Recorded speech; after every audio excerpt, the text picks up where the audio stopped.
Good morning সবাইকে। এই যে ট্রেনের ভেতরে ব্রাশ করা শুরু করে দিয়েছি, আর বাইরে কিছু সাউন্ড আসছে, তো সেটা একটু অ্যাভয়েড করে যাও তোমরা সবাই। এই যে মাম্মাম আর আমি চলে এসেছি, মাম্মাম নিচে দাঁড়িয়েছে। এই যে তো এইমাত্র এই যে ব্রাশ উঠলাম ঘুমে, জানো তো ট্রেনে থাকলে কতটা লেট হয়, তো তাই ভাবলাম যে সবাইকে জানাই।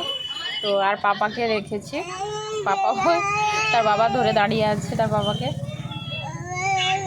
বলা হয়নি কালকে, যেহেতু আমরা 2টার সময় ট্রেন আসার কথা ছিল, অনেকটা লেট হয়ে গেছে, 2:30টার সময় ট্রেনটা এসছে।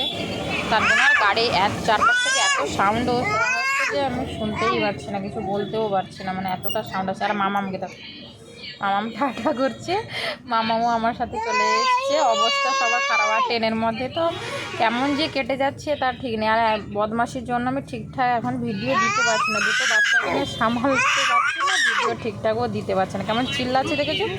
তা পাপা দাঁড়িয়েছে আমার সাইডে, ওই সাইডে। তো